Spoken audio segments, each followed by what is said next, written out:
demandé de faire une conférence sur la spiritualité conjugale. Et je me suis dit, en fait, le Christ est ressuscité. Et le premier lieu où le Christ ressuscité veut rayonner, c'est la famille. Et le sacrement du mariage, c'est pour que nous vivions la Pâque du Seigneur, hein, c'est-à-dire la sanctification de la famille par la présence du Christ ressuscité. Or, la famille ne va pas toujours très bien. Et alors, vous voyez, nous sommes dans le temps pascal, et je remarque que le temps pascal, c'est souvent plus difficile que le temps du carême.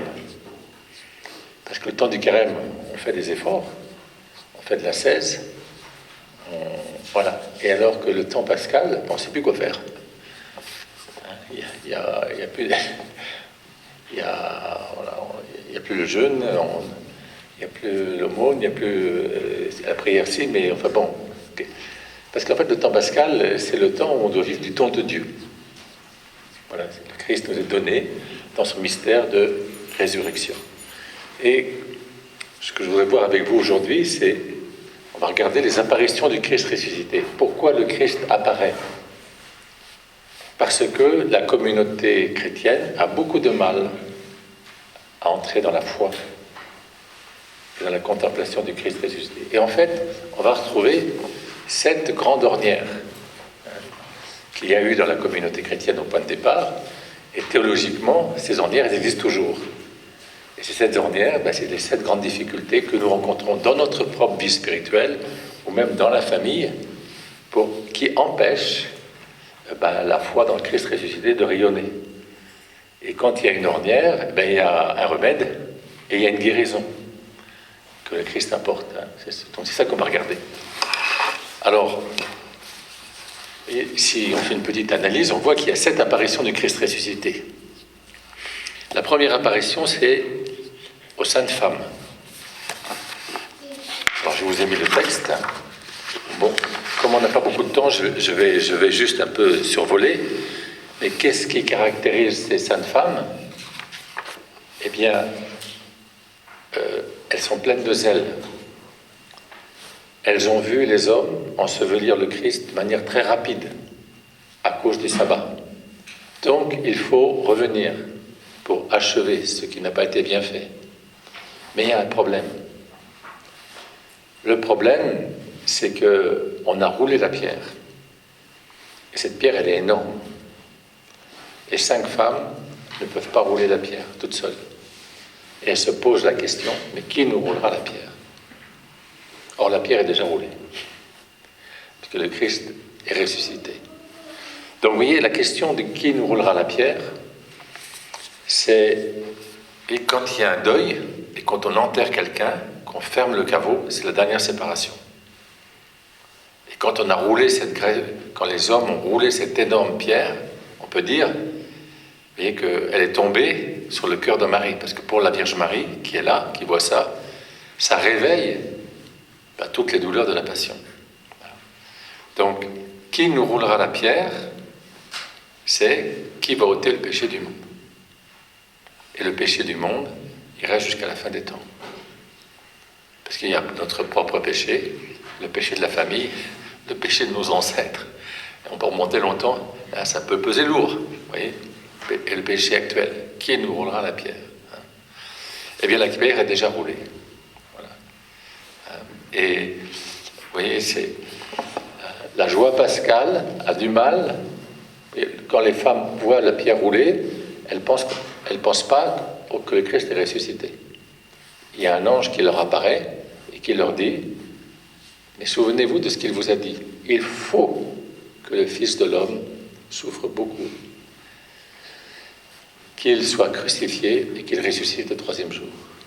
Et donc, là, nous sommes au cœur de la foi. Et le cœur de la foi, c'est qu'on a un sauveur.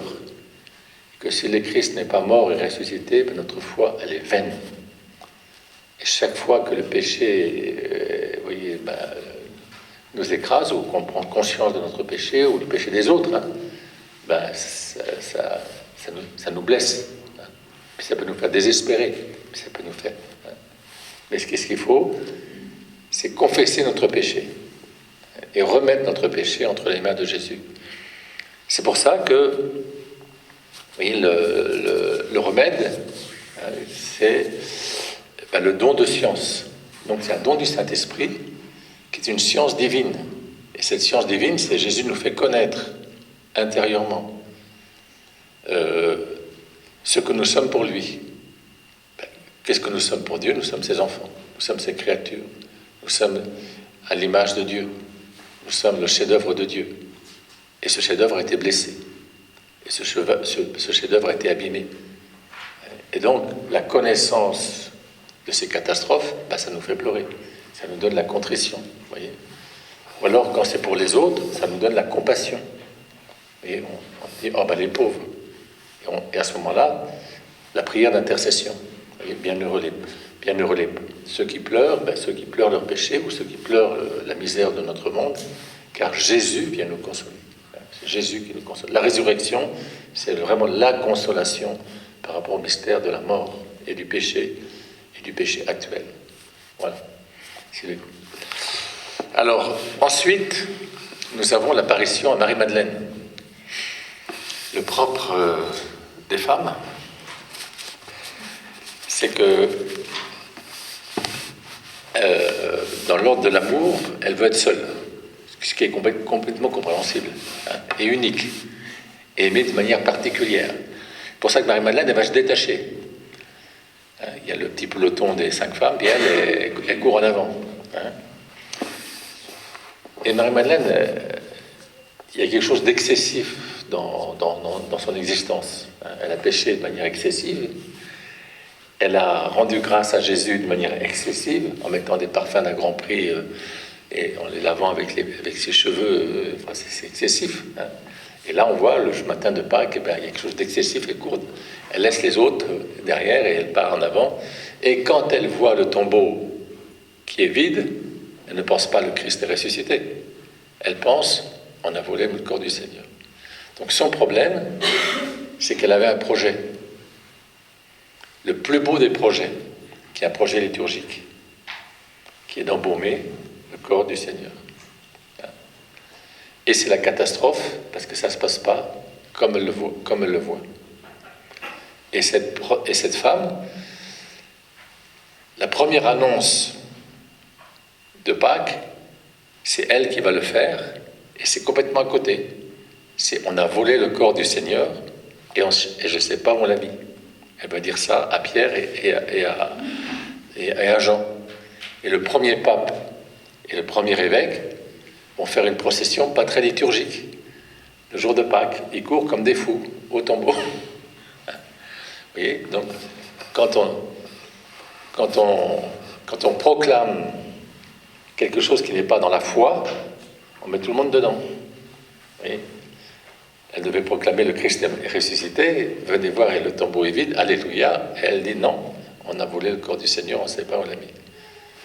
Et quand Pierre et Jean arrivent, Jean laisse passer Pierre, et quand Jean voit le suaire qui s'est affaissé, il vit et il crut. Il crut en quoi? Dans la résurrection. Et Jean est un apôtre. Il ne peut pas laisser Marie-Madeleine en pleurs, sans lui dire, mais regarde, ton frère, lorsqu'il est mort, Jésus a dit, celui qui croit, je suis la résurrection, celui qui croit ne connaîtra pas la mort. Jésus dit, je suis la résurrection. Et le Christ a ressuscité ton frère, et on a délié les bandelettes. La personne a délié les bandelettes. C'est-à-dire qu'il est ressuscité de lui-même. Et Marie-Madeleine n'écoute pas. Et c'est le propre de quelqu'un qui est dépressif. C'est-à-dire, vous voyez, qu'elle est repliée sur elle-même, qu'elle n'écoute pas. Donc les apôtres la laissent comme ça. Oui, quelquefois, il y a des gens, ils n'écoutent pas, il faut les laisser. Et puis, vous leur avez dit, vous les laissez. Et vous priez pour eux, évidemment. Il ne faut pas les lâcher dans la prière. Je pense que Pierre et Jean continuent de prier pour Marie-Madeleine. Et Marie-Madeleine, elle rentre au tombeau. Il n'y a rien à voir au tombeau, il est ressuscité. Le tombeau est vide. C'est les gens dépressifs, vous voyez, ils reviennent toujours sur leurs problèmes. Il n'y a rien. Elle voit des anges. Mais des anges, c'est des êtres célestes, c'est des êtres magnifiques. À l'île Bouchard, la Vierge Marie apparaissait toujours avec l'ange Gabriel.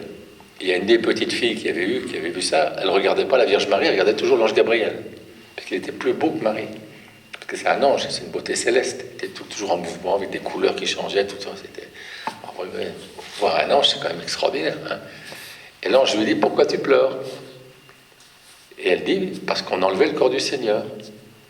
Et elle écoute, quand on vous pose une question, il y a un dialogue. Elle n'écoute pas la réponse.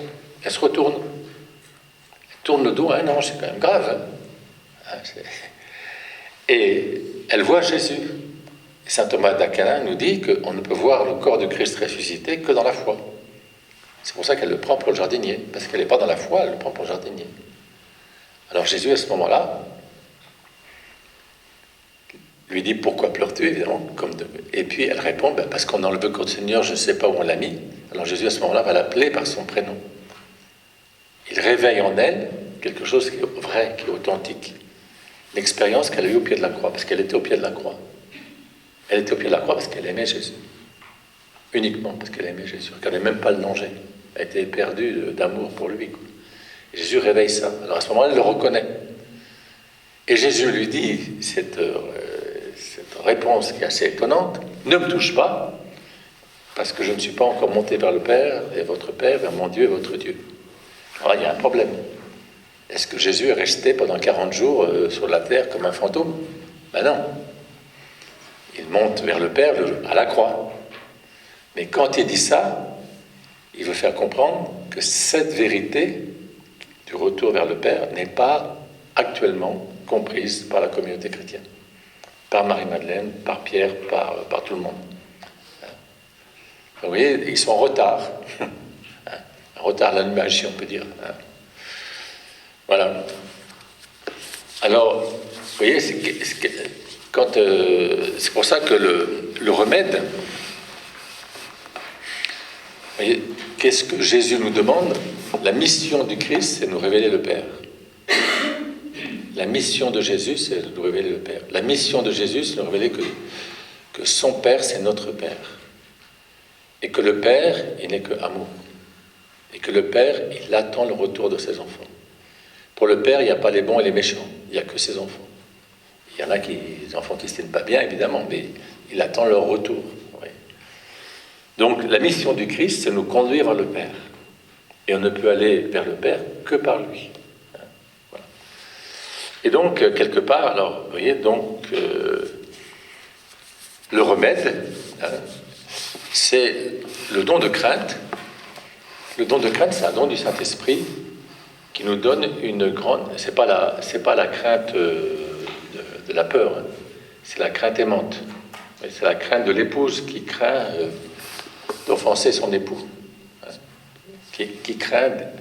Qui veut éviter toute dissonance avec le cœur de l'aimé. Hein.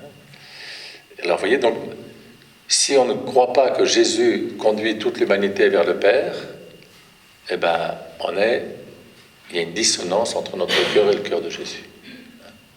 Parce que la mission du Christ, actuellement, éternellement, et un jour il reviendra, c'est de remettre toute l'humanité vers le Père, toute l'humanité dans le sein du Père. Il conduit toute l'humanité vers le Père.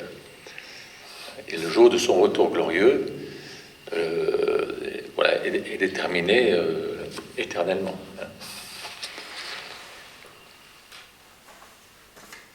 Donc, vous voyez, notre manque de foi. Hein. Là, c'est pour le manque... vous voyez. Alors, ensuite, les disciples d'Emmaüs. Donc, l'après-midi de Pâques. Les disciples d'Emmaüs, eux, ils sont tout tristes. Ils quittent Jérusalem, parce que la ville est devenue dangereuse. Et puis... ce qu'ils ont vu, c'est épouvantable. Et puis maintenant le Christ est au tombeau depuis pas 3 jours, mais enfin 1 jour et demi. Hein, et rien ne se passe. Et donc ils quittent cette ville pour rentrer chez eux. Ils rentrent au village, quoi, hein, pour être au calme. Hein. Et pendant leur marche, ils bouclent sur les mauvaises nouvelles. Ils se répètent. Et Jésus vient à côté d'eux, marche à côté d'eux, et il dit, mais de quoi parlez-vous? Alors ils disent, attends, toi, mais d'où tu sors? T'es pas au courant, t'écoutes pas les informations, tu regardes pas la télé, tu sais pas de quoi tout le monde parle. Tout le monde en parle, sauf toi, tu sais pas. Jésus leur dit, de quoi? Ben voilà, c'était Jésus, voilà, il nous avait dit ceci, ceci, cela, et nous espérions, et voilà le 3e jour qu'il est mort, et rien ne se passe. Et Jésus leur reproche d'être sans intelligence. Oui. Et Jésus leur fait une leçon de théologie. Il reprend toute la parole de Dieu et montre que tout ça, ça le concerne. Et par exemple, le sacrifice d'Abraham. Abraham, qui n'a pas d'enfant, et puis il a un enfant dans sa vieillesse, et puis Dieu lui demande de sacrifier son fils bien-aimé. Voilà, ça le concerne, c'est que Abraham nous révèle le cœur du Père. Et le petit Isaac nous révèle la mission de Jésus. C'est une préfiguration. Alors leurs yeux s'ouvrent. Donc c'est... Et chaque fois qu'on manque d'intelligence, eh bien les choses s'obscurcissent. Et on devient très triste. Donc, la parole de Dieu, donc Jésus, vous voyez, interprète la parole de Dieu. Parce que la parole de Dieu, ce n'est pas l'écriture. La parole de Dieu, c'est l'écriture et la compréhension de l'écriture dans le cœur des saints. C'est pour ça que tous les saints nous aident à comprendre la parole de Dieu avec plus de profondeur. C'est pour ça que aujourd'hui, les prêtres doivent commenter la parole de Dieu. Ils nous aident à comprendre la parole de Dieu. Voyez.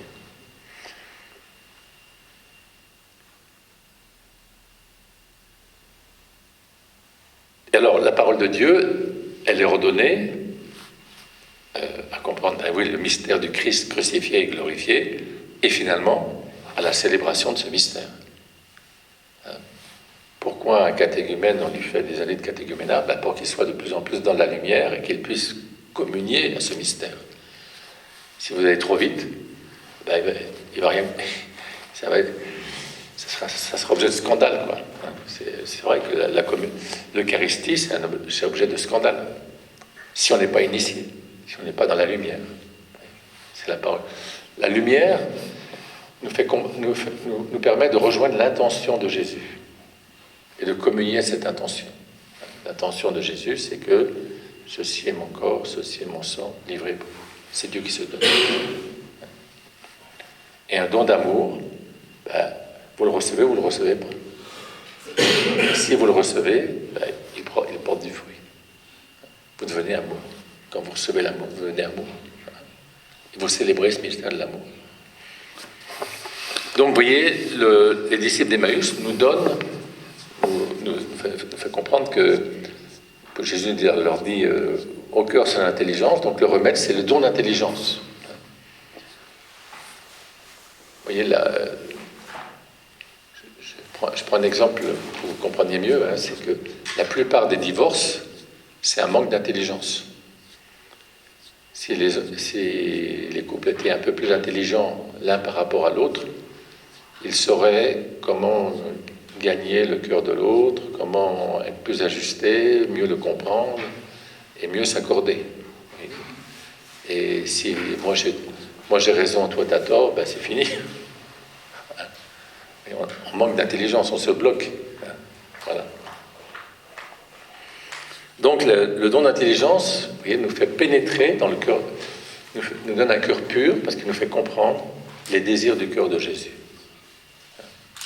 Quand on lit la parole de Dieu, il faut demander à Dieu l'intelligence des Écritures. Et Dieu nous le donne. Dieu nous le donne, c'est un don. C'est pas un truc d'intellectuel. C'est un don. Oui, c'est ce qu'on appelle le sensus fidei. Je vous donne un exemple, moi qui m'avait frappé. Un jour, je prêchais à des religieuses, et des religieuses disaient que parlaient du sensus fidei, donc le sens de la foi.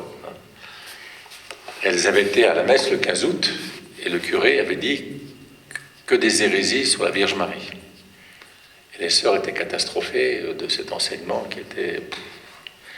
Et il y a une petite sœur qui était un peu lambda, quoi, qui n'avait pas fait beaucoup. Elle dit, ah, moi j'ai bien aimé. Alors les sœurs qui sont très respectueuses lui disent, tu peux nous dire qu'est-ce que tu as aimé? Et elle a dit la seule chose qui était vraie dans le sermon. Elle l'avait écouté, elle l'avait gardé, et c'était un trésor pour elle. Sensus fidei. Le reste, elle l'avait éliminé. L'Esprit Saint nous permet de discerner et de nous nourrir de la vérité qui est révélée. On doit toujours demander ça. Et c'est donné, hein, c'est un don. C'est pas parce que vous avez fait de la théologie que non, c'est pas une question. C'est pas parce que vous êtes docteur en physique nucléaire ou je sais pas quoi. Non, c'est un don de Dieu. Vous verrez même que si vous faites le catéchisme des petits enfants, vous verrez qu'il y a des petits enfants qui font des réponses extraordinaires. Oui, parce que c'est le don d'intelligence. Le don d'intelligence qui nous permet de pénétrer dans la parole de Dieu. La parole de Dieu est porteuse d'un secret. Le preuve d'un secret, c'est que tu comprends ou tu ne comprends pas. Tu le découvres, tu ne découvres pas. Voilà. Alors, ensuite, le soir de Pâques, eh bien, la communauté chrétienne, la première communauté chrétienne, elle est très mal. Et pourquoi elle est très mal? Eh bien, parce que leur chef, qui est Jésus, il est mort. Il y a des juifs qui disent est-ce que Dieu peut mourir? Non, si Dieu est Dieu, il ne peut pas mourir. Or, lui, il est mort. Donc il n'est pas Dieu. Donc ils sont mal. Ils sont pas. Ils commencent à. Oui, cette argumentation, ça pénètre. C'est pas très logique, quoi. Hein. Et puis ensuite, la haine qu'on a à l'égard de Jésus, elle est à l'égard de sa communauté. Donc ils ont peur. Et puis ensuite, pourquoi ils sont mal aussi? Il y en a un parmi eux qui s'est suicidé. Celui qui a trahi, il s'est suicidé.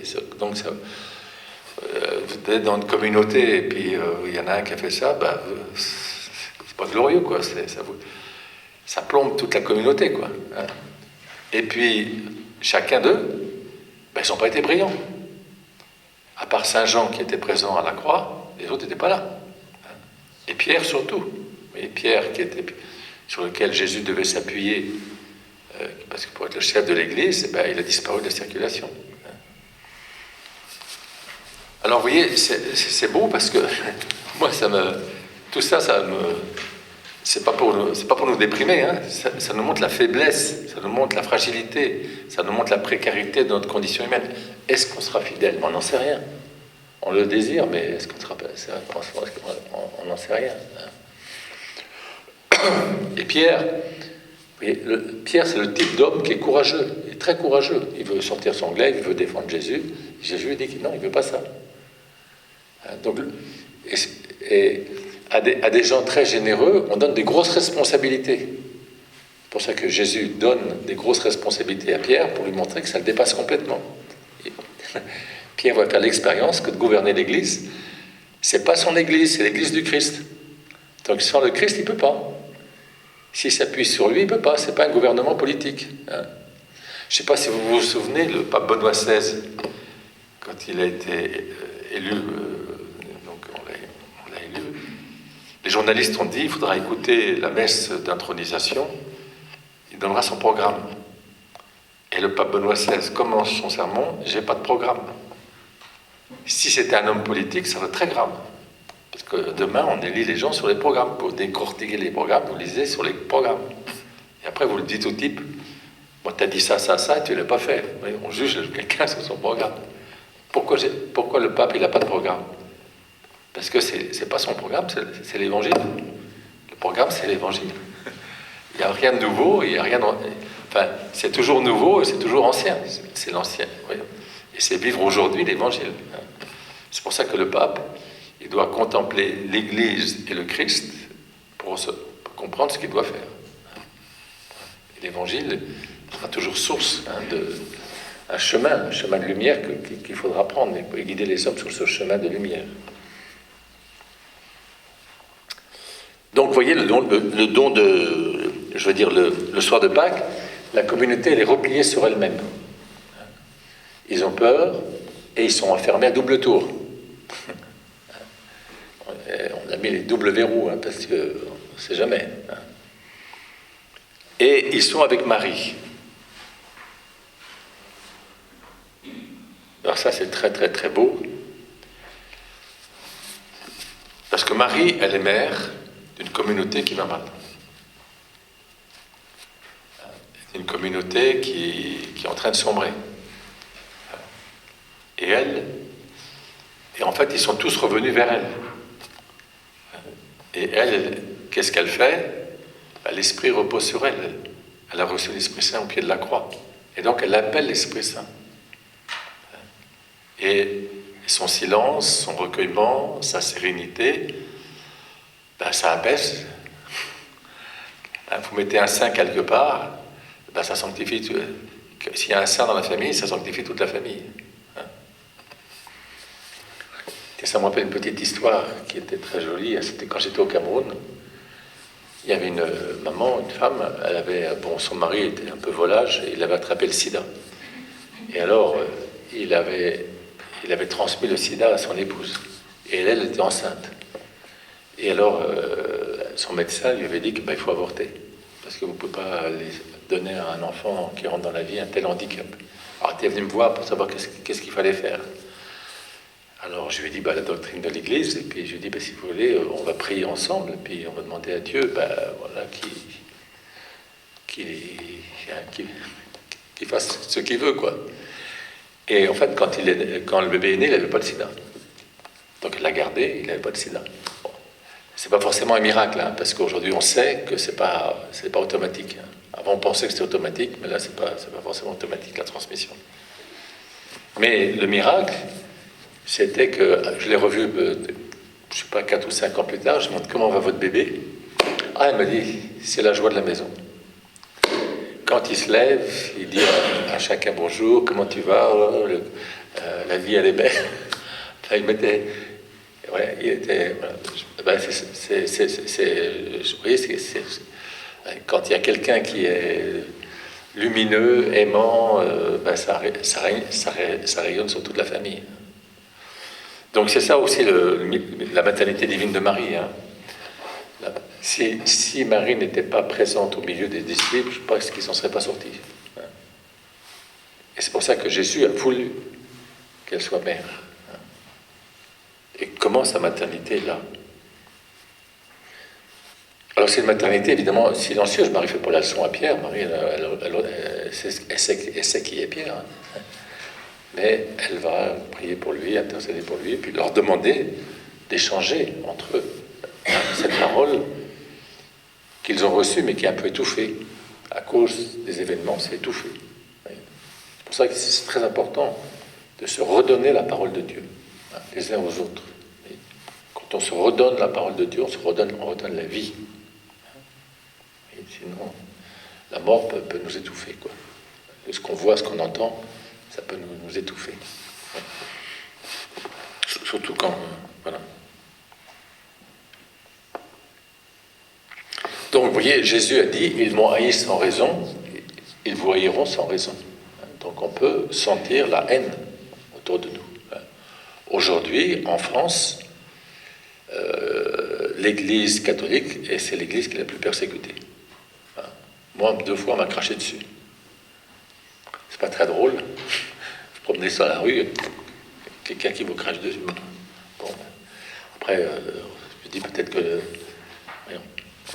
Jésus, après, ce qui m'a consolé, c'est que Jésus, on l'a craché dessus aussi. Donc, si on a fait ça, on fait ça, voilà. Donc, et quelquefois, on se tait, on ne dit plus rien. Voyez, parce qu'on est un peu bloqué. On a honte de dire qu'on est chrétien, alors qu'on doit avoir la joie d'être chrétien. Le Christ, c'est notre joie, c'est notre paix, c'est notre vie, c'est lui, c'est tout pour nous. Donc, vous voyez, le remède, quand on est paralysé par la peur, quand on est dans un monde qui nous déteste, qui peut nous rejeter, c'est le don de force. Le don de force, c'est pas la force physique, c'est pas le courage, c'est jamais renoncer à aimer. Et le don de force, vous voyez, c'est de recevoir l'amour victorieux. C'est ce don de force qu'ont reçu les martyrs. Par exemple, dans les premiers temps de l'Église chrétienne, il y avait des martyrs, vous voyez, comme Perpétue, Félicité, Blandine, qui sont des jeunes filles, 17 ans, 16 ans, 17 ans, et qui étaient tout le monde le voyait, d'une fragile. Et ce que les païens voyaient, c'était la force de Dieu qui se déployait dans la fragilité humaine. Et ce témoignage était tellement bouleversant que beaucoup se sont convertis. Et la force de Dieu, c'est pas le courage, c'est pas nous, c'est le don de Dieu.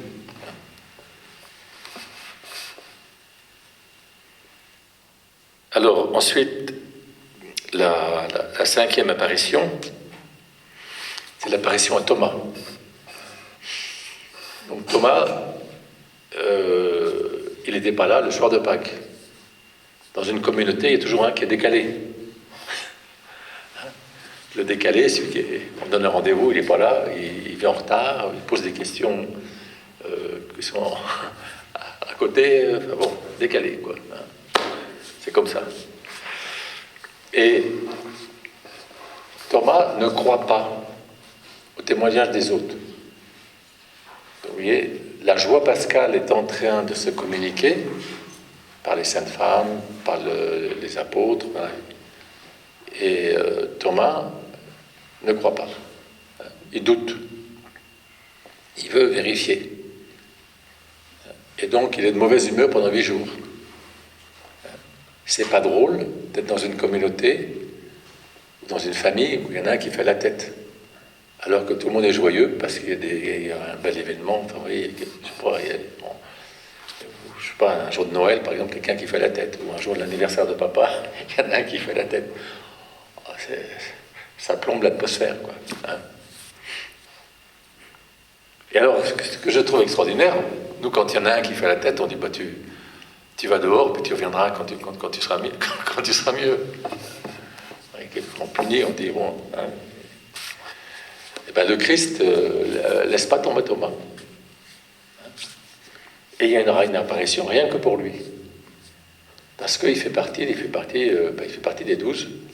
Et Jésus a dit, c'est moi qui vous ai choisi. Et donc il va chercher la brebis perdue. Hein. Le bon pasteur va chercher la brebis perdue. La brebis perdue, aujourd'hui, c'est Thomas. Hein.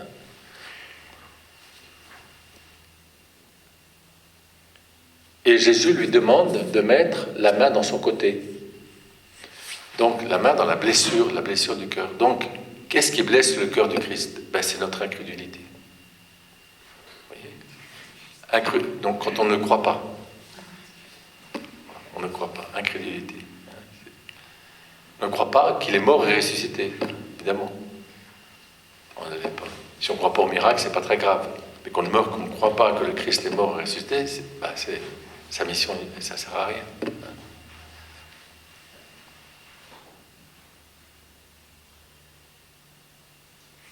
Alors, vous voyez, ce miracle,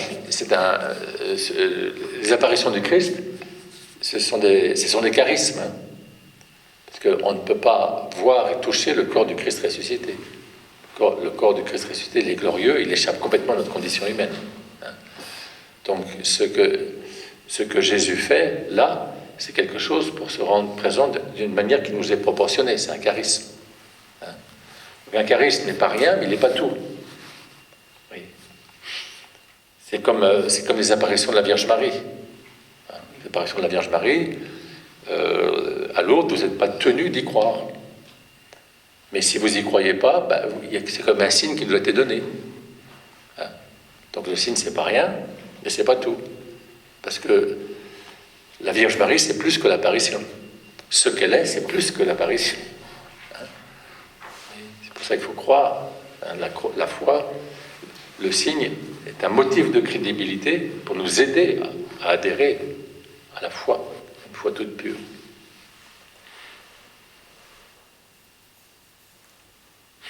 Alors, vous voyez, j'ai mis que c'était le don de conseil. Pourquoi le don de conseil? C'est parce que notre foi, c'est la foi de la communauté. Nous entrons, par le catéchuménat, dans une communauté qui vit sa foi et qui garde sa foi. Et c'est pour ça que notre foi, nous, elle est fondée sur le témoignage des apôtres. C'est parce que les apôtres nous l'ont dit qu'on croit. Vous voyez, donc c'est lié à la charité fraternelle. Le mystère de la charité fraternelle, le mystère de la charité fraternelle, c'est que quand vous avez reçu un trésor, vous voulez le dire aux autres. Et les autres, ils croient à ce que vous dites. Parce qu'ils vous aiment et qu'ils ont confiance dans votre témoignage. Donc vous voyez, le don de conseil, c'est le conseil que nous donne le Saint-Esprit, c'est nous aimer les uns les autres. Et l'amour vrai implique la communication des secrets. Parce qu'à quelqu'un qu'on aime, on communique ses secrets. Et notre secret, c'est que le Christ est mort et ressuscité. Et quand vous transmettez ça à quelqu'un et qu'il croit, vous vivez dans la communion. Il intègre notre communauté. Notre foi.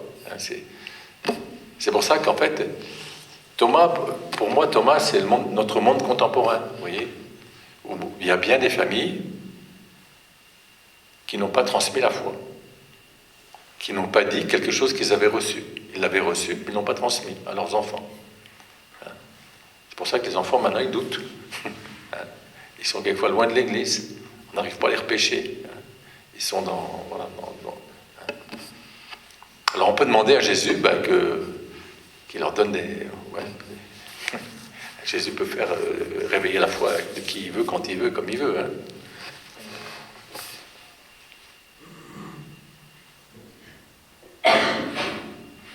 Alors, ensuite, la 6e apparition. C'est au bord du lac de Tibériade. Donc, Jésus a demandé à ses apôtres de l'attendre au bord du lac de Tibériade. Et c'est là qu'il se manifesterait. Donc, ils obéissent, ils y vont. Et le lac de Tibériade, ils sont originaires de Tibériade, tous. Donc, ce sont des pêcheurs. Donc, ils sont contents, là, c'est leur milieu, quoi. Ils sont leur milieu de vie. Ils sont au bord du lac et puis rien ne se passe. Ils attendent, mais rien ne se passe. Alors, une communauté d'hommes qui ne travaillent pas, c'est pas bon. Une communauté d'hommes désœuvrés, c'est pas bon. Ils tournent en rond. Et puis... Alors, Pierre a une initiative. Il dit, si c'est comme ça, moi je vais à la pêche. Et comme Pierre, il a l'autorité, l'autre, il dit, on va avec toi.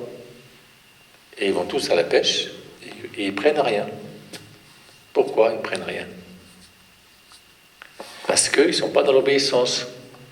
Jésus avait dit à Pierre, sur ce même lac de Tibériade, maintenant, quitte tes filets, et suis-moi, et maintenant je vais faire de toi un pêcheur d'hommes. Donc, il ne devait pas reprendre les filets sans demander à Jésus si c'est ça qu'il fallait faire.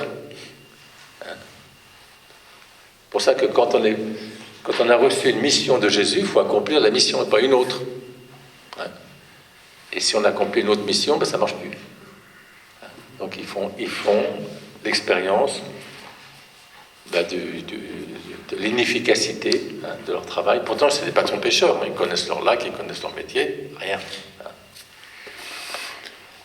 Et Jésus les attend au petit matin, Jésus les laisse faire. Quelquefois, Jésus laisse faire des expériences qui sont malheureuses, mais il ne laisse pas tomber. Et alors, c'est quand même ça qui est extraordinaire. Il les appelle les enfants. Vous êtes en train de pêcher, vous avez un inconnu qui vous parle et qui vous dit les enfants. Vous dites, attends, t'es qui toi? Les enfants. Et ça... Là, donc Jésus est touché, quoi. En fait, Pierre, c'est un gaillard, c'est un homme mûr, c'est un patron, c'est un homme buriné par la vie, quoi. C'est un travailleur, il appelle les enfants. Vous n'avez rien pris. Et il n'y a rien qui énerve plus un pêcheur quand on lui demande est-ce que ça mord et qu'il n'a rien pris. De quoi je me mêle? C'est agaçant, quoi. Et bien ils disent non. Et Jésus leur dit jetez le filet. Et ce qui est extraordinaire, c'est qu'ils jettent le filet. Parce qu'un inconnu leur demande de jeter le filet. Et en fait, c'est là que c'est beau, c'est qu'ils obéissent à la parole de Dieu. Ouais. Ils ne savent pas encore que c'est le Christ, mais ils ont quand même des réflexes. Ils ont acquis, hein, voilà, ils obéissent à la parole de Dieu et ils vont jeter le filet et ils vont en prendre tellement qu'ils n'arriveront pas à les tirer. Hein. Et à 6, ils n'arriveront pas à le tirer. Et ce qui est extraordinaire, c'est qu'ils n'arrivent pas à le tirer. Et puis alors Pierre se jette évidemment à l'eau, il va auprès de Jésus. Et Jésus a préparé un petit pique-nique avec des poissons qui ne sont pas des poissons qu'ils ont pêchés. Hein. Il a donné ça lui-même. Et puis il dit à Pierre d'aller tirer le filet. C'est un petit détail. Donc ce filet que 6 personnes n'arrivaient pas à tirer, Pierre doit le tirer tout seul. Et bien, quelque part, c'est la mission de Pierre. Pierre doit tirer le filet de l'Église tout seul. Et il peut le faire parce que c'est Jésus qui lui demande. Si ce n'est pas Jésus qui lui demande, il ne peut pas. Ouais, c'est un petit détail qui nous est montré. Vous voyez. Voilà. Donc, alors, qu'est-ce qui caractérise cette apparition ? C'est Jésus lui-même qui est là, présent. Et c'est Jésus qui a préparé le repas. Et personne n'ose lui poser la question. Est-ce que c'est toi, est-ce que c'est pas toi ? Ils croient, mais ils n'osent pas dire que... Voilà. Alors, vous voyez, cette apparition nous fait comprendre le mystère de la présence de Jésus. En théologie, on distingue 3 présences. Bon, 4 présences même. La présence physique. La présence physique, c'est là, nous sommes présents les uns aux autres, là, aujourd'hui, dans cette pièce, parce que nous sommes physiquement dans le même lieu, au même endroit. Présence physique, c'est simple. Il y en a qui sont à côté, ils ne sont pas présents. Non, voilà, présence physique. Il y a la présence d'immensité. C'est la présence du Créateur à sa création. Donc c'est la présence. Donc c'est cette présence que, par exemple, tous les hommes religieux, toutes les religions, croient que Dieu est créateur et qu'il est présent dans sa création. Hein. Même les plantes, même les rochers, vous voyez. C'est pour ça que si les hommes ne lui rendent pas l'honneur, la gloire et la louange qui lui est due, les pierres le feront. Hein, Jésus dira ça. Hein. Parce que les pierres manifestent, dans leur passivité de pierre, dans leur être, que Dieu est Dieu. Donc présence d'immensité. Ensuite, il y a la présence sacramentelle. Donc c'est une mode de présence que Jésus a inventée. Jésus a voulu que dans le sacrement de l'Eucharistie, il soit vraiment, réellement, substantiellement présent. Donc voilà. Et il y a la présence de grâce. La présence de grâce, c'est la présence du Christ dans le cœur de ses amis. Quand on aime quelqu'un, on est possédé par l'être qu'on aime. C'est-à-dire qu'il habite en nous. On pense à lui, on a envie de le retrouver, tout cela. Donc, présence de grâce. La présence de grâce, c'est la présence, c'est la présence dont chacun de nous vit, nous vivons. Et le Christ ne nous a pas promis que tout irait bien. Il nous a promis qu'il serait toujours avec nous. Et c'est pour ça que la présence de grâce, c'est de retrouver le Christ à tout moment. Il suffit de dire le nom de Jésus. Le nom de Jésus, c'est un nom divin. Et donc, dès que vous avez Jésus, Jésus est là. Et Jésus va vous éclairer. Et Jésus va donner un sens à ce qui n'a pas de sens. Quand vous ne voyez plus, vous ne comprenez plus, le Christ est là. Et à travers sa parole, à travers ses gestes, il est là pour vous. Il est là. Donc, quel est le don du Saint-Esprit qui est lié à pour nous guérir de cette sécheresse, de cette aridité, de l'inefficacité, ou de cette désolation spirituelle dans laquelle nous pouvons être? C'est le don de piété. Pourquoi ? Parce que le don de piété nous donne le cœur de Jésus. Il nous donne d'aimer comme le Christ aime. Donc le don de piété nous permet d'aimer le Père comme Jésus aime le Père. Donc transformer notre prière dans la prière de Jésus. pour ça que la grande prière, c'est la prière de Jésus. C'est dire Père, mon Père, remettre notre vie entre les mains du Père, et puis nous aimer les uns les autres, comme Jésus nous a aimés. Une charité infinie. Oui. La charité, c'est pas l'amour, hein. C'est l'amour divin. C'est l'amour qui ne tient pas compte du mal, qui croit tout, qui espère tout, qui voilà. Et alors maintenant, la dernière apparition, c'est le jour de l'ascension. Qu'est-ce que c'est qu'un mauvais élève? Un mauvais élève, c'est celui qui, à la fin du cours, pose une question qui est complètement décalée. C'est-à-dire, il n'a pas écouté, il n'a rien compris, et il pose un truc hors sujet. C'est ça le mauvais sujet. Voilà. Eh bien, le jour de l'ascension, les apôtres posent une question complètement décalée. Ils demandent à Jésus, est-ce aujourd'hui que tu vas rétablir la royauté en Israël? Donc ils n'ont pas compris que Jésus n'était pas venu pour rétablir la royauté en Israël. Donc c'est ce qu'on appelle le messianisme temporel. Le messianisme temporel, c'est que le royaume de Dieu vienne sur la terre. Moi j'avais connu au Sénégal le cardinal Thiandoum, qui était le fils spirituel de Monseigneur Lefebvre. Et parce que c'est Monseigneur Lefebvre qui l'avait ordonné prêtre, qui l'avait ordonné évêque et tout ça, il avait succédé. Et il disait que l'erreur de Monseigneur Lefebvre, c'est qu'il voulait rétablir le règne social du Christ sur la terre. Alors lui, il lui disait, mais Monseigneur, notre Seigneur n'en veut pas. Et en fait, même quelquefois, les prêtres, on oublie ça, quoi. On veut établir un ordre social sur la terre.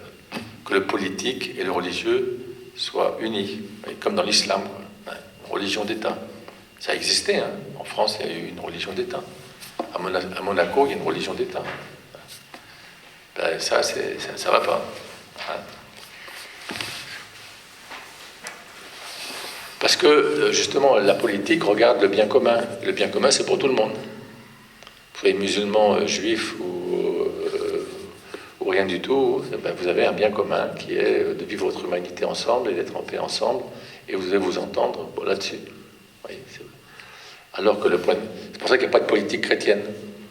Il y a des hommes politiques qui sont chrétiens, mais il n'y a pas de politique chrétienne, parce qu'il n'y a pas de principe politique qui va gouverner la vie chrétienne. Mais par contre, le chrétien va avoir un sens plus grand de la dignité de l'homme et de sa responsabilité. Et donc, il faudra qu'il défende la personne humaine, la dignité de la personne humaine, qui est attaquée de toutes parts aujourd'hui. Ça, c'est clair.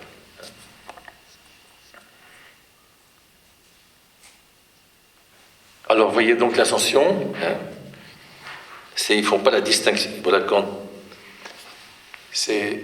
quand chaque fois qu'on mélange nos pensées, nos ambitions, nos désirs avec ceux de Dieu, ça devient trouble.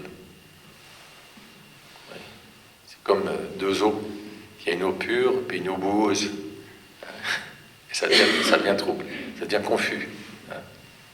Et je prends des exemples qu'on trouve dans la parole de Dieu. Quand Jésus dit à Nicodème qu'il faut naître à nouveau, Nicodème, il dit, mais comment, quand on est vieux, il faut naître à nouveau. Donc il ne comprend pas. Il ramène la parole de Dieu à une compréhension humaine. Et Jésus lui fait comprendre que il y a la première naissance, et puis il y a une nouvelle naissance. Et la nouvelle naissance, c'est naître d'en haut. C'est l'Esprit Saint qui le fera. La Samaritaine, c'est pareil. Elle confond l'eau du puits et l'eau vive. Quand elle confond l'eau du puits et l'eau vive, ça devient trouble. L'eau du puits, il faut la boire tous les jours. L'eau vive, c'est l'Esprit Saint, il jaillit éternellement. Il est l'amour de l'amour. Donc, vous voyez, le jour de l'Ascension n'était pas nécessaire. Mais comme ils n'avaient pas compris que le Christ était auprès du Père, et qu'il régnait avec le Père, et qu'avec le Père, il était source de l'Esprit Saint, et maintenant que l'Esprit Saint, c'était lui l'âme de l'Église, c'est l'âme de nos âmes, c'est lui le don de Dieu, et qu'on devait se laisser guider par l'Esprit Saint, comme il ne s'est pas compris, Jésus revient et il fait une petite coup de répétition. il revient et il repart. Voilà, pour faire comprendre, pour qu'ils comprennent. Donc ils sont dans la joie de l'avoir vu, mais ils sont dans la tristesse parce que maintenant il est reparti encore. Donc c'est pas une joie qui va très loin.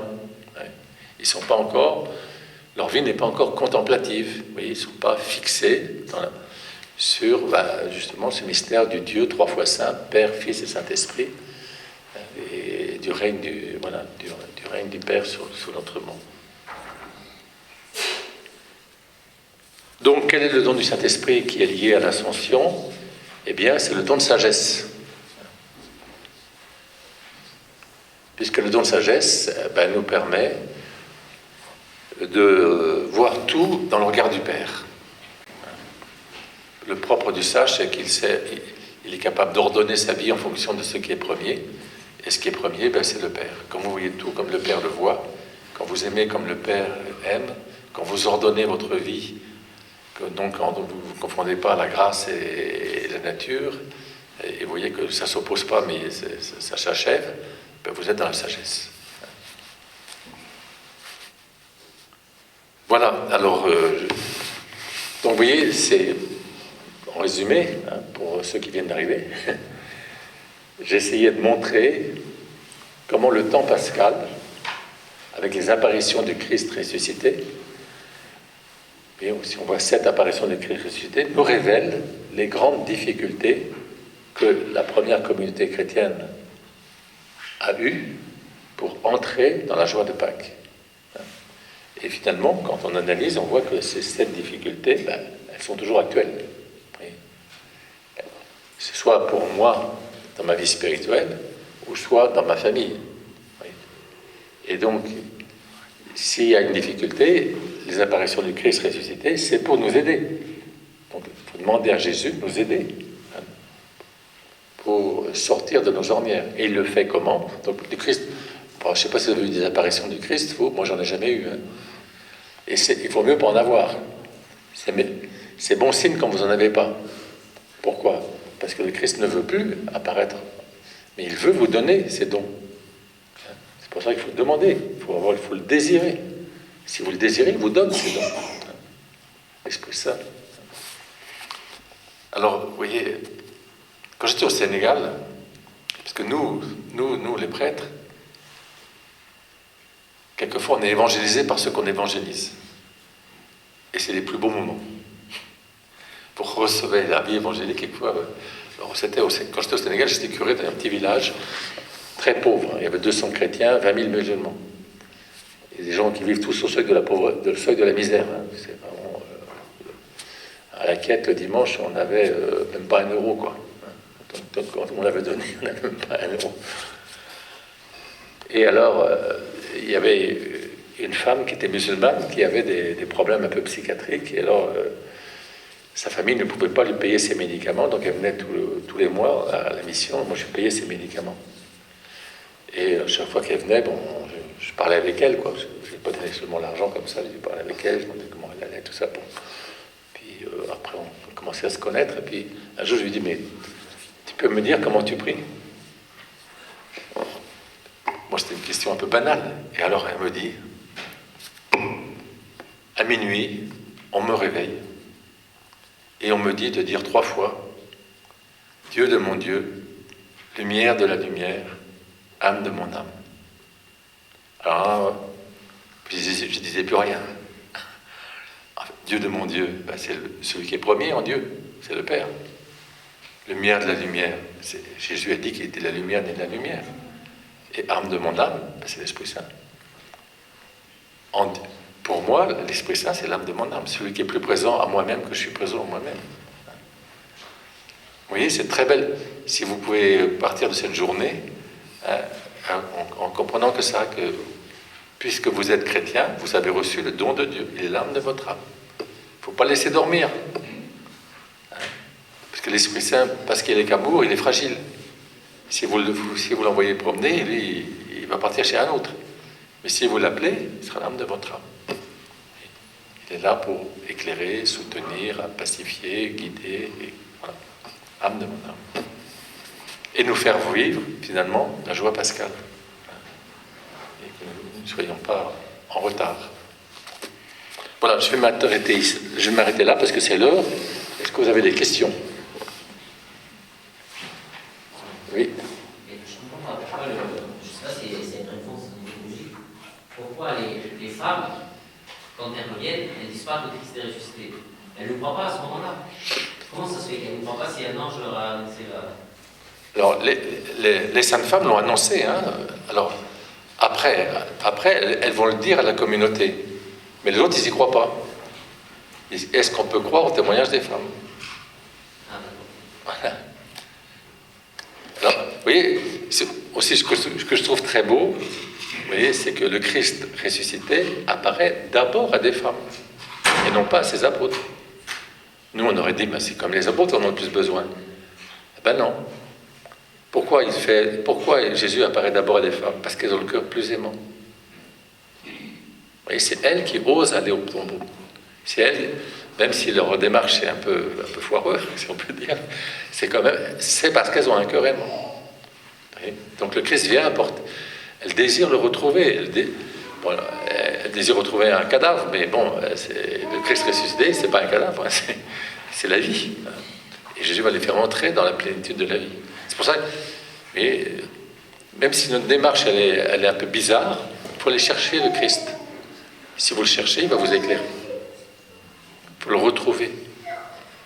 La personne de Jésus, sa lumière, ce qu'il est. Vous avez d'autres questions? Sinon je ne vais pas trop insister sur les questions. Il y a Thibault là maintenant qui va nous faire un petit témoignage.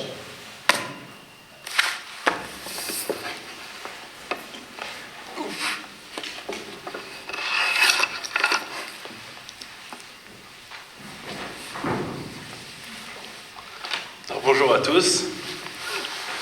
Merci au Père Louis-Marie. C'était très intéressant, merci beaucoup.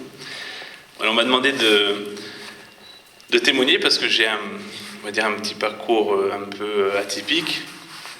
Alors je me présente, je m'appelle Thibault, je suis marié à Joanne et je suis père de 5 enfants. J'ai 35 ans et je suis apiculteur.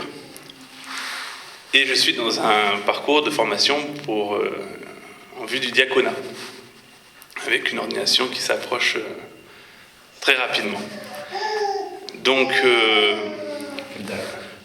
à l'Ascension. Voilà.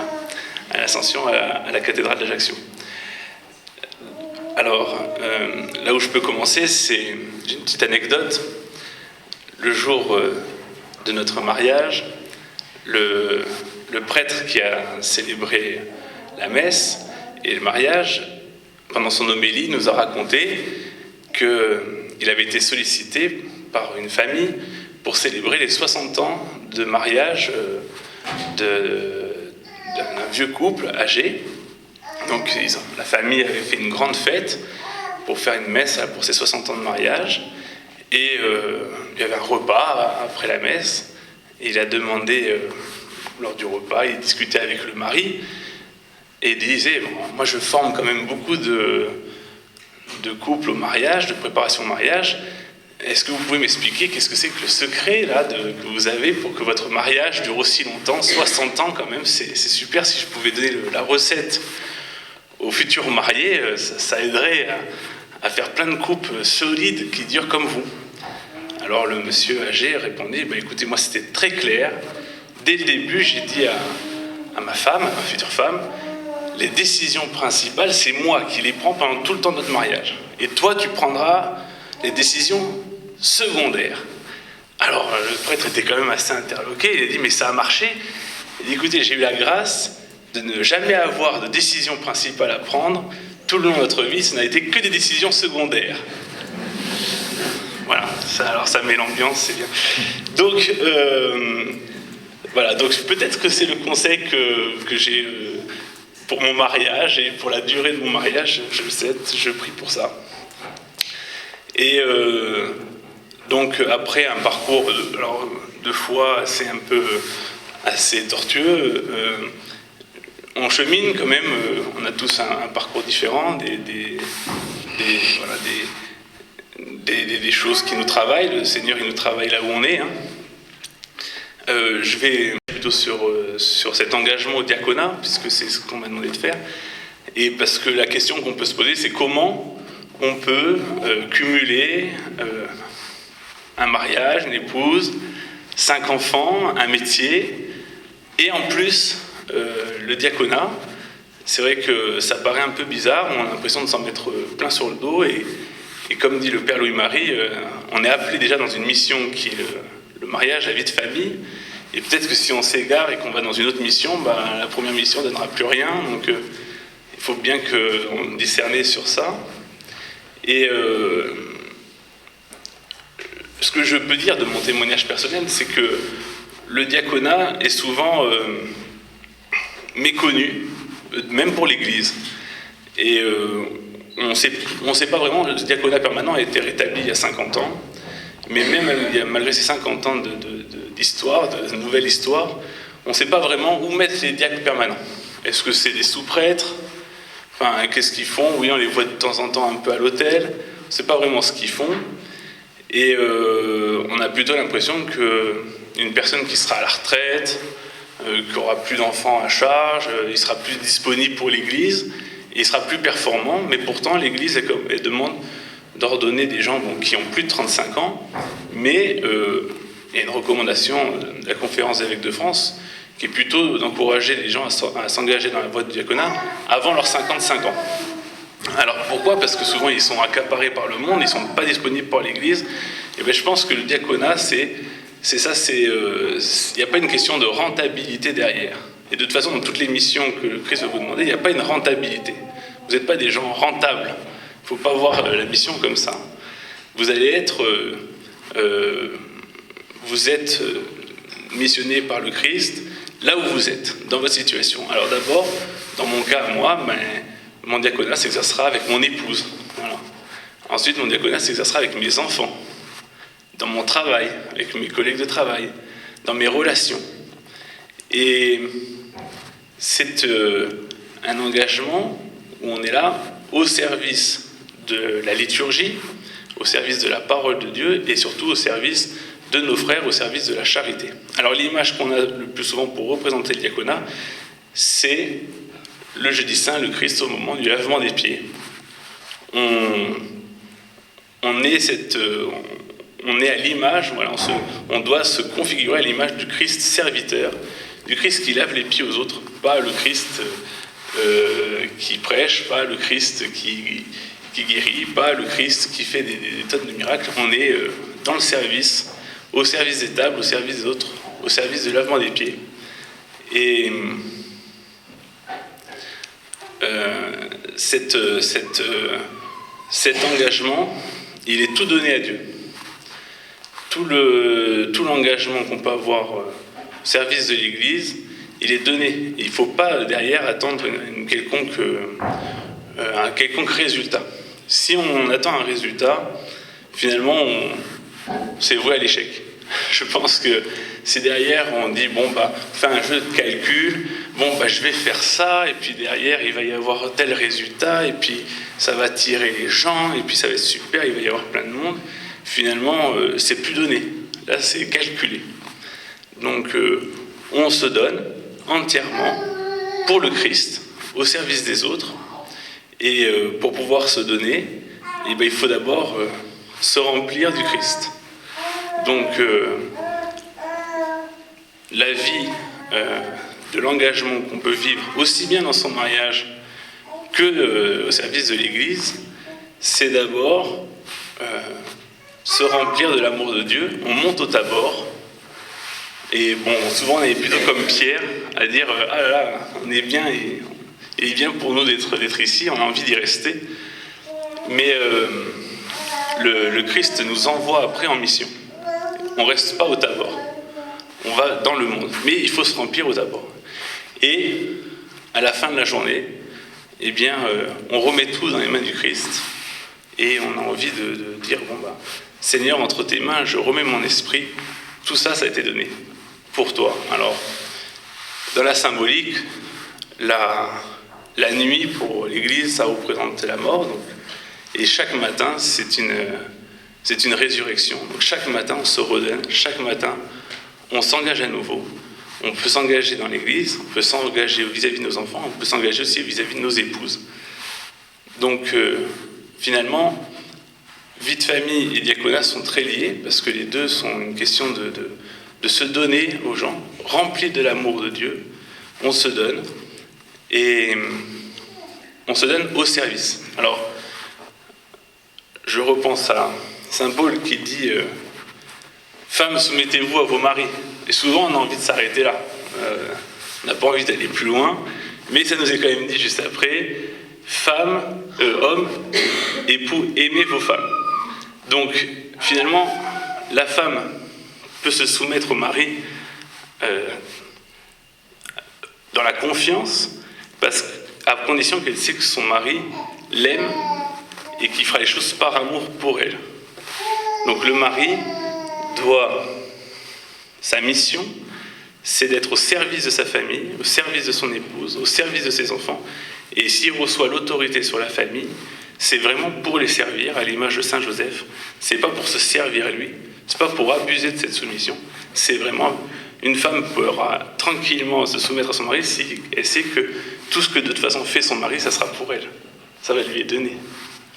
Et le mari aussi, dans le mariage, le sacrement du mariage, ce sacrement est valide si le mari, lui aussi, il sera comme à l'image de ce que je disais au tout début, de ce vieux pépé, marié depuis 60 ans, qui est confiant dans les décisions que prend sa femme, parce que il sait que, de toute façon, l'amour guide le couple, et tout concourt au couple, à l'amour, au prochain, et toutes les décisions qui sont prises, c'est pas l'un qui domine l'autre, c'est l'un qui est au service de l'autre, à chaque fois. Voilà. Est-ce qu'il y a des questions ?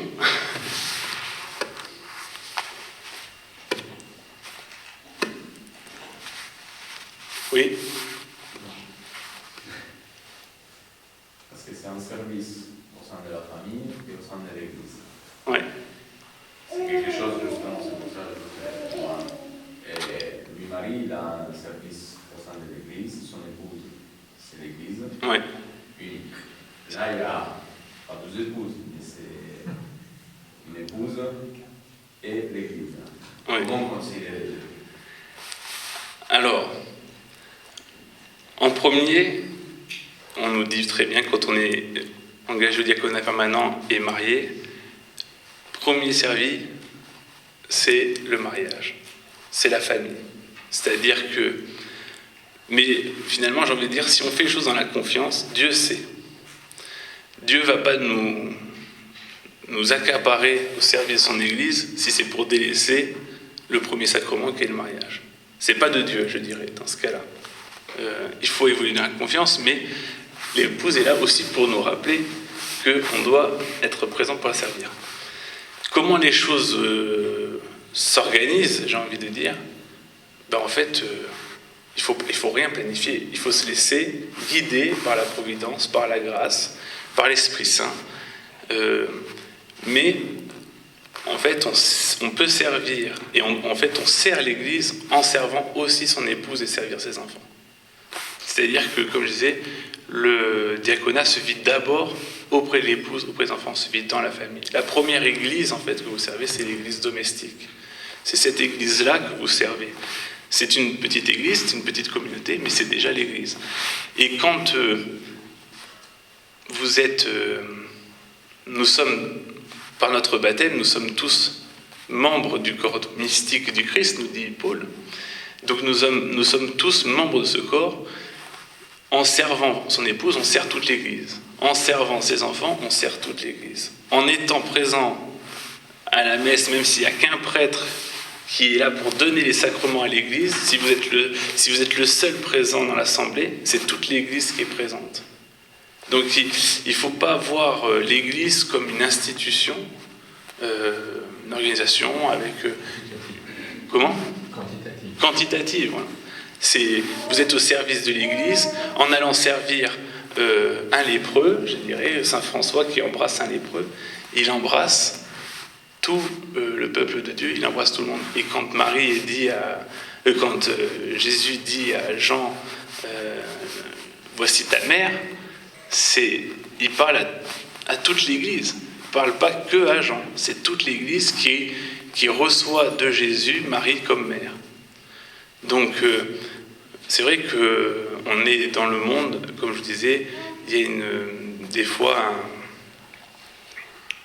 une obligation de résultat. On veut du chiffre, mais en fait, non, il n'y a pas de chiffre là. Il n'y a pas de chiffre. Et comment on peut servir l'Église? Eh bien, des fois en agissant, en faisant du bien aux autres, mais des fois dans l'être aussi, juste en étant présent, en priant. On exerce d'abord par notre baptême, nous sommes prêtres, prophètes et rois, et nous exerçons notre baptême déjà en intercédant les uns pour les autres. Voilà comment on exerce notre sacerdoce baptismal en priant les uns pour les autres. Donc c'est là le service de l'Église. Et l'Église, le pape François nous rappelle à tous les baptisés que l'Église, elle est appelée aussi aux périphéries. Elle est appelée aussi dans l'Église. On a besoin de prophètes dans l'Église. On en a besoin aussi que l'Église, elle aille en périphérie, elle aille partout. C'est vous, c'est moi, c'est pas que les prêtres, c'est tout le monde. C'est tout le monde. Le prêtre a cette grâce, a cette mission de donner le sacré, de pouvoir avoir la grâce de pouvoir donner Jésus incarné sur terre. Il a ça. Mais le prêtre est diacre aussi. Et le prêtre, avant d'être prêtre et diacre, il est baptisé. Donc souvent, on a l'impression que toute cette mission du baptisé, elle repose sur le prêtre. Toute cette mission diaconale, elle repose sur le prêtre. Parce que le prêtre vit intensément son ordination presbytérale, il vit intensément son ordination diaconale et qui vit intensément son baptême, mais il n'est pas le seul à le faire. Et il est seul à vivre son ordination presbytérale, mais tous les autres, tout ce que vit aussi le prêtre, nous aussi, on doit le vivre. Donc on doit vivre aussi notre baptême très profondément. Et on vit ça déjà, comme je vous dis, dans notre famille, dans nos relations professionnelles, dans nos relations avec notre voisinage. Et c'est à la manière dont nous vivrons que nous serons reconnus comme les disciples du Christ.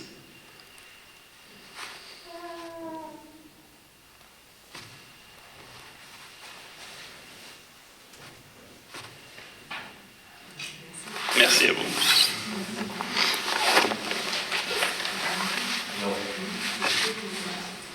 Pour ceux qui sont arrivés en retard, la conférence que vous avez fait un résumé, je dois donner, il y a une petite prière à Saint-Joseph. Je vais vous donner cette prière de Pape François à Saint-Joseph de Jéhovah. C'est un moment. Qu'est-ce qui nous semble être famille? C'est des mauvaises paroles.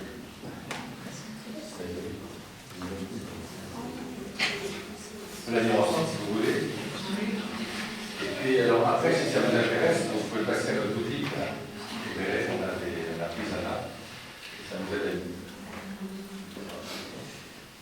Donc, Saint-Joseph, homme du silence, l'heure de l'évangile n'a prononcé aucune parole. Apprenons à nous abstenir de paroles vaines, à redécouvrir la valeur des mots qui édifient, encouragent, consolent, soutiennent.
bénir.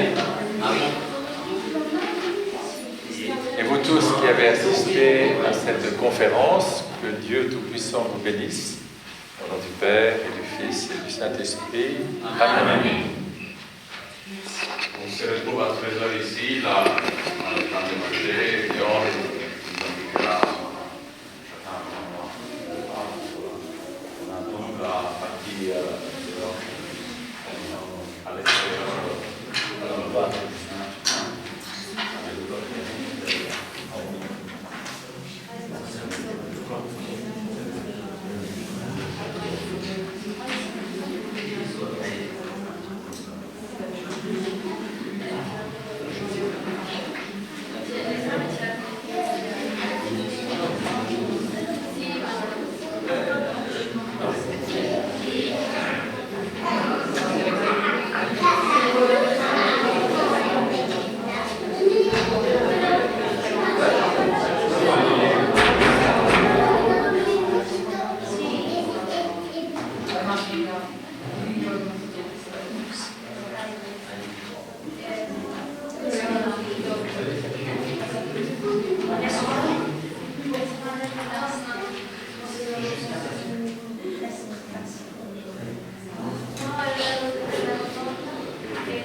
Si on fait le dire,